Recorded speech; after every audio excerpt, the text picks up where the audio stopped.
반갑습니다, 여러분. 게시탐정 장전도사입니다. 오늘은 그냥 뭐 거창한 내용이 아니에요. 제가 한 3년, 4년 전인가? 한 3년 전 정도 되겠네요.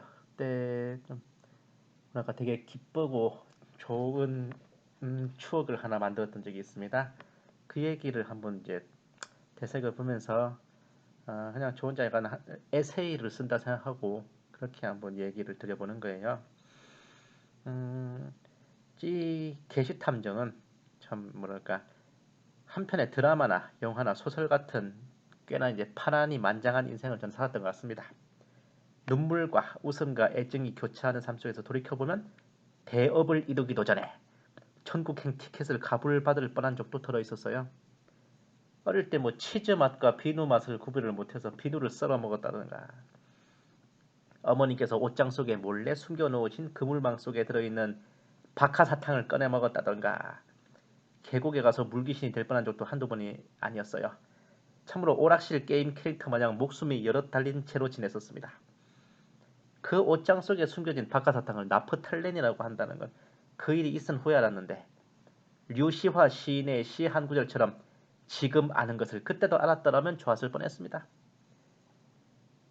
제일 소름이 끼쳤던 위기로는 이제 2015년 8월 달쯤이었어요. 제가 이제 친하게 지내던 목사님의 저서 출판을 위해서 이제 서울 출판단지에 들렀다가 돌아가던 중에 셀프 주유소에서 연료를 넣었는데, 저기 목사님, 그 연료가 잘 들어가고 있나요? 예, 휘발유가 정확하게 들어가고 있습니다. 오케이, 갑시다. 이러고 차에 탔는데 그 차가 휘발유 차가 아니라 경유차라는 걸 어째 그 목사님 본인도 깜빡이셨을까? 지금 생각해도 아찔해요. 출발하고 채 3분도 안 가서 차는 서울 시내 도로 한복판에 멈춰서 버렸네. 앞뒤 좌우로 차들은 도로를 가득 메우며 달리고 있고, 본 게시 탐정이 여기서 끝장이구나 하는 생각에 헛웃음을 멈추지 못했던 것도 기억이 납니다. 경우에 따라서는 경유차에 휘발유를 채워놓고 달렸을 때는 폭발해 버릴 수도 있다고 하더군요. 그렇다면 기름을 다 넣고 힘차게 출발! 꽝! 하고 이승을 하직하게 되는 경우일 수도 있었을 거예요. 제가 하나님과 동행하며 살았는지는 모르겠지만 휴거 대신 황천길로 인도해 주시는 경험을 할 뻔했습니다. 주님의 은혜로 간신히 목숨을 건진 후에 덤으로 우리가 지혜로운 다섯 처녀가 되기 위해 등불을 예비하지만 그 등불에 넣을 기름이라고 다 같은 기름이 아니니 더 분별하고 올바로 살펴야 한다. 이런 교훈까지도 저는 얻었었어요. 본 게시탐정은 아시는 분들은 아실 겁니다. 글을 통해서도 제 파란만장한 과거사를 한번 소개해 드린 적이 있었나 모르겠네.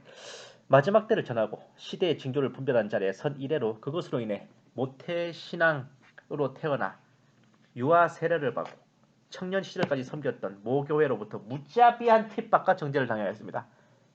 결국 실족하기 전에 도망치듯 쫓겨났죠. 정처 없이 독고다이로 신앙생활을 하다가 아가페 목장을 만나면서 좀 인정을 받고 자부심을 좀 느끼게 됐었습니다. 이 아가페 목장과 끝까지 좋은 인연을 맺었다면 참 좋을 뻔했는데, 제가 걸어온 길이 틀리지 않았다는 확신을 가지면서 이 본물 터지듯이 전 달란트를 써먹기 시작했어요. 그러던 중 저를 초대해 주신 분이 계셨습니다. 가족 모두 제 탐정문 어트의 팬이라고 하시면서 꼭 방문해달라고 초청해 주신 이 아가페 목장 회원, 무려 목사님과 사모님이셨습니다. 정말 날아갈 듯한 기쁨을 느꼈어요. 마지막 때를 외치고 연구한다고 온갖 험한 소리를 듣고 수모를 겪은 게 아직 생생한데, 이제는 이렇게 저를 불러주시는 분이 계시구나 싶어 마치 이 때를 위해 지금껏 살아왔다는 기분마저 들었습니다. 이런 곳이었어요. 카페, 이 당시 지금은 이제 다른 곳에서 이제 카페를 운영하고 계시지만 이때도 이제 카페를 하셨었습니다. 목사님, 사모님 두 분이 운영하시는 곳이었어요. 목사님, 사모님 두 분이 이제 다 커피 제조의 달인이셔서 정말 이채로웠습니다. 여기가 이 당시만 해도 여기가 이제 교회 뒤편에 있어서 목사님들과 성도님들이 많이 찾으셨거든요. 문 안에 들어서자마자 분위기부터가 여기는 성령님의 나와바리라고 써붙여 놓은 듯이 무척 포근했습니다. 목사님께서 직접 타주신 커피인데 마시기 아까웠어요. 저렇게 거품으로 모양 만드는 거 제가 정말 처음 보는 마술이었습니다. 짜잔, 이건 사모님께서 만들어주신 새우볶음밥. 입에서 살살 녹더라고요. 귓가에는 막 종소리가 들리는 것 같았다고. 요리왕 비룡처럼. 네. 이 카페 사장님이신 목사님과 저를 초대해 주신 사모님과 함께 여러 시간 담소를 나눴습니다. 저는 제가 말하는 것도 좋아하지만 남이 얘기하는 걸 듣는 것도 좋아요. 한마디라도 놓칠세라 두 분께서 하시는 얘기들을 귀담아 들었죠. 역시 세상은 넓고 고수는 많고 저만큼이나 파란만장한 분들은 어디에나 계신다는 생각이 들었습니다. 전반생을 찬양사역에 헌신하시고 여러가지 위기와 시련 속에서도 인간적으로 보면 각이 안 나오는 상황에서 주님께서 뭐라 그러셨냐, 나만 믿고 따라와 주겠니? 하신 그 말씀만 붙잡고 한 길을 걸어오신 그 목사님과 사모님의 이야기를 들으면서 역시 우리네 주님은 그때나 지금이나 동일하신 주님이시다, 이런 감동이 스며들었죠. 초대를 받아와서 그저 받아먹기만 하는 건 예가 아니죠. 저도 얼른 약소하지만 챙겨온 선물을 드렸습니다. 그것은 바로 짜잔, 짜잔, 짠짠짠짠짠. 올해 1항시 기준으로 이제 2017년 2월에 출간한 본탐정의 계시록 소설입니다. 유명한 크리스천 출판사인 창조문예사에서 출간되었고, 특히 저 책 표지는 출판사에서 알아서 맞춰준 거예요. 제가 해달라고 한 게 아니라 그쪽에서 알아서 그냥 만들어준 겁니다. 마음에 들더라고. 괜히 출판으로 먹고 사는 분들 아니구나 라는 존경심이 들었어요. 이 책에 미리 제가 서명을 해서 준비했습니다. 가격으로 따지면 약소하지만 세상에 과연 저자가 직접 서명을 한 책을 선물 받는 게 흔할까 생각해보면 조금은 의미 있을 것 같았어요. 이 책 미션 계시록은 본 계시 탐정에게는 매우 의미 있는 작품이었습니다. 본 탐정이 시대의 징조 분별이라는 걸 처음 시작한 게 2004년 말입니다. 바로 다음 해인 2005년 4월에 처음 집필했어요. 그때 제 나이 20살 때였죠. 이후 12년에 걸친 검토와 연구를 거쳐 2017년 2월에 빛을 보게 됐으니 제 사역 인생 전체와 함께한 보물이었습니다. 12년이나 걸린 내용이 뭐냐면은, 또 계시록에 대해 전하고 알리는 작품인데 한마디라도 헛소리하거나 잘못되거나 틀린 부분이 있거나 용도 폐기되고 시효 초과된 내용들이 있어서 안 되기 때문에 다듬고 계속해서 연구를 하면 바로 잡았기 때문에 그렇습니다. 원래 2015년쯤에 낼 생각이었어요. 하지만 2014년 말에 제가 헤르만 반 롬푸이를 적그리스도라 지목한 것이 빗나간 것을 스스로 책임지는 의미에서 2년간 출간을 미루고 그 기간 동안 더 공부를 했습니다. 극성스럽다고 할 수 있겠지만 작가로서의 자존심과 마지막 때를 알리는 글이라는 책임감이었어요. 최소한 돈을 받고 팔아먹을 책을 내는데 이 정도 정성은 기초 중에 상기초입니다. 데이비드 차 듣고 있냐? 내용을 잠깐 소개해드리자면, 어느 날 휴거가 일어나고 휴거에 탈락한 주인공이 망연자실에 있다가 얼떨결에 하늘로 끌려 끄잡혀러 갑니다. 그곳에서 주인공은 원래 자신의 인간이 아닌 어떤 이유로 땅으로 내려가게 된 천사였다는 얘기를 들었어요. 7인을 떼는 모습을 본 후 땅으로 내려와 대환란을 마주하며 적그리스도 및 세계정부에 대항한 항전을 펼치는 게 주 스토리입니다. 특이한 점은 이제 기존의 계시록 소설들과 확연한 차이가 있어요. 주인공의 1인칭 시점만이 아니에요. 적그리스도의 시점에서 진행되는 부분도 있습니다. 소설의 각 부분이 계시록에 어디에 해당하는지 그에 맞는 성경 구절을 첨부하여 이해를 돕도록 했죠. 또한 소설 휴거 이래로 모든 계시록 소설의 당연한 클리셰를 할 수 있는 주인공이 수용소로 끌려가 모진 고문 끝에 장렬히 순교한다는 그런 결말이 없어요. 적그리스도와의 전쟁에서 승리를 거두며 큰 성 바벨론이 주인공의 손에 무너지는 그런 파격을 선보이고 있습니다. 이보시오 탐정 장반, 우리 가게가 망했다고요. 카페 바빌론. 이보시오 탐정 장반, 바빌론이 무너졌다니. 바빌론 호프 바빌론. 말은 소설이라 하지만 이제 소설의 형태를 빌린 계시록 강의입니다. 요한계시록을 읽기 부담스러우시다면 계시탐정의 미션 계시록을 읽어보시는 게 매우 좋을 것 같습니다. 천편일률적으로 권선징악적 스토리로 가는 게 본 탐정에게는 썩 지루해서 반전을 무려 5번이나 넣었습니다. 특히 가장 큰 식스센스급 반전은 작자 후기에 나옵니다. 이건 직접 읽고 확인하시는 것으로. 어쨌든 이제 따스한 커피에 만나는 식사를 대접받고 귀한 이야기들로 가득 채웠으니 참으로 연과 육이 아울러 충만해지는 행복한 시간이었어요. 앞서 언급했거니와 이 바닥에 발을 들여놓은 이래로 핏방만을 물 마시듯 당해온 저로서는 참으로 고마운 분들이셨습니다. 주의 종을 위해 물 한 잔이라도 드렸다면 그 상을 결단코 잊지 아니라 하셨는데, 이거는 물 한 잔 정도가 아니잖아요. 이 고마운 분들께 내려주실 주님의 축복은 상상만 해도 짜릿. 아니 뭐 제가 그렇게 가치 있는 종은 아니지만 아무런 파리 아들을 굽는다고 주님께서 뭐 모른 척 하시겠어요? 여기까지 추억을 곱씹어보자. 그래도 입가에 미소가 싹 피어올랐습니다. 이 풍진 세태에 더러는 대세가 기운 것 마냥 마치 적화 통일이 확정인 것처럼 걱정도 하셨고, 더러는 한국교회가 폐역하여 당하는 심판이니 얼른들 튀어나와 회개하라는 외침도 있었어요. 하지만 본탐정은 문득 알 수 없는 마음속 목소리와 대화를 나누는 듯 했습니다. 마치 갑론을박하듯 주고받고 있었어요.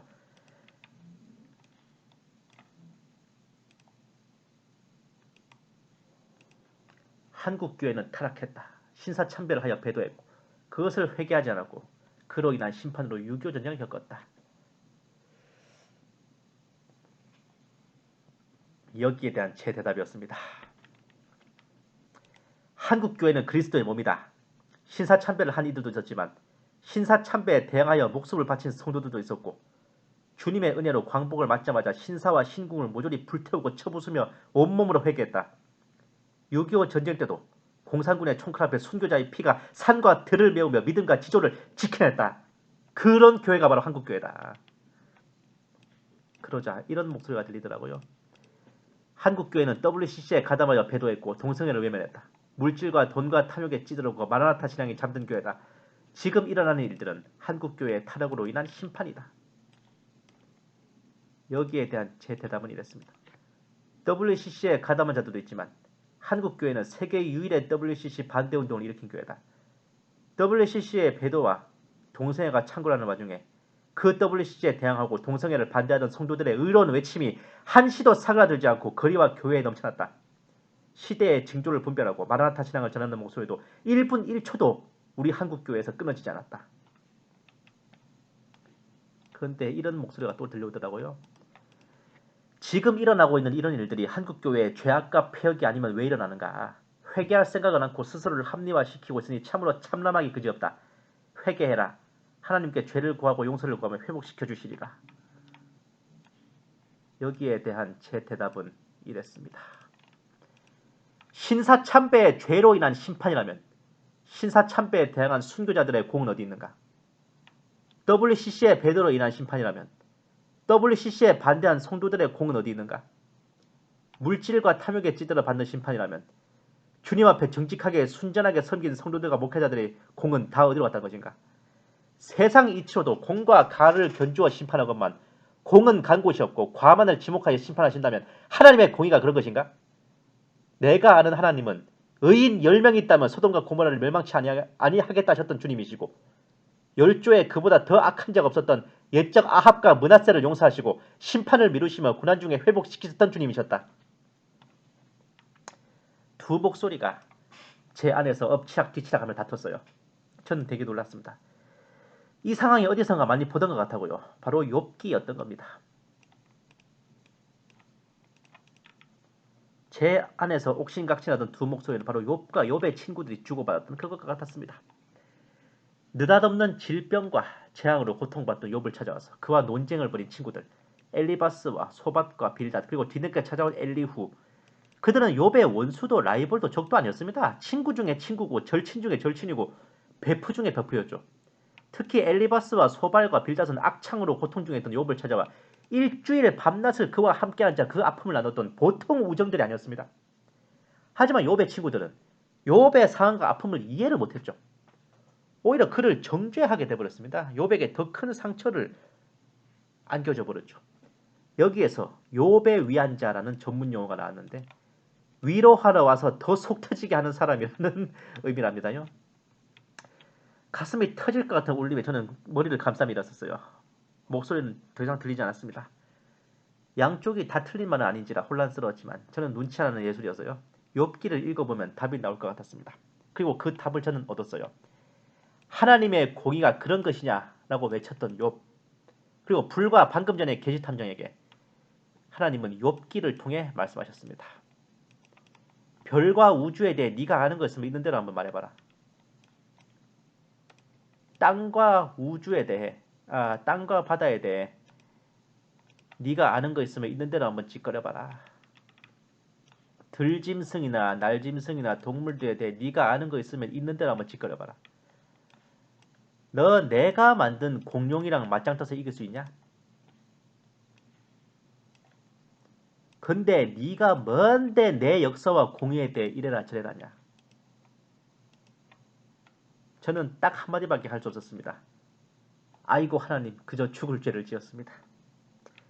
욥은 이 상황에서 하나님께 이렇게 말했었습니다. 욥기 42장 4절에서 6절 말씀입니다. 내가 간구하오니 들으소서. 내가 말하겠나이다. 내가 주께 묻겠사오니 나로 알게 하소서. 내가 주에 대하여 귀로만 들었사오나 이제는 내 눈으로 주를 보나이다. 그러므로 내가 나를 미워하고 티끌과 재 속에서 회개하나이다. 결국 하나님께서 말씀하시고자 하는 게 뭐냐면요. 이 세상에서 일어나는 모든 일들과 돌아가는 상황은 모두가 주님의 주권 아래 통제하에 있어요. 하나님의 큰 그림 속에서 벌어진다는 겁니다. 빛과 흑암의 세력이 혈투를 벌이는 와중에 이리 치이고 저리 치이며 우리는 세상을 살아가요. 그러니 많지 때로는 영문도 모를 아픔과 시련과 고난이 닥칠 수도 있는 겁니다. 경우에 따라서는 주님께서 우리의 레벨업을 위해 시험하시고자 시련과 위기를 주시기도 하시는 거죠. 다만 우리는 어떤 상황이 닥치든 좌절하지도 절망하지도 말고 오직 주님을 믿고 살아가는 그 마음 붙들고 매 순간순간 주님의 행하신 역사를 기대하며 그렇게 살아가야 한다는 겁니다. 지금 이 나라 이 민족에게 닥친 사상 초유의 위기는 우리 한국교회가 죄를 범하여 받는 심판만이 아닐 수도 있습니다. 이 타이밍에 이런 일이 있어야 하기에 큰 그림과 계획하에서 펼쳐지는 이벤트일 수도 있고 빛과 흑암의 대결 속에서 흑암의 세력이 더 강성할 때라 이러한 일이 닥친 것일지도 모릅니다. 최고사령부에서 결정하여 내린 명령과 지시에 최전선의 일개 소대장과 병사가 왈가왈부할 권리는 없어요. 그들에게 일일이 설명하여 납득시키고 이해를 구할 필요도 없습니다. 우리는 그저 모든 것을 주관하시고 이끄시는 하나님의 섭리를 믿고 주님의 편에 서서 닥쳐오는 상황에 따라 해야 할 일을 하면 될 뿐이죠. 제3, 제4 힘주어 권면 드릴게요. 작금의 위기 앞에서 누구는 회개하고 누구는 기도하고 누구는 행동하겠지만 그 어떤 상황이 다가오더라도 결코 포기하거나 좌절하거나 절망하지 마시고 하나님의 손길을 기대하며 마음속에 평안과 희망을 내려놓지 말아야 합니다. 이 위기 속에서 우리가 의연하게 주님과 동행하며 맞서나간다면 우리 한국교회는 우리 대한민국과 우리 한민족은 정금처럼 단련될 거예요. 인류 역사의 대비를 장식할 하나님의 마지막 일꾼으로 빛나게 될 것입니다. 다니엘서 11장 32절 말씀. 오직 자기의 하나님을 아는 백성은 강하여 용맹을 발하리라.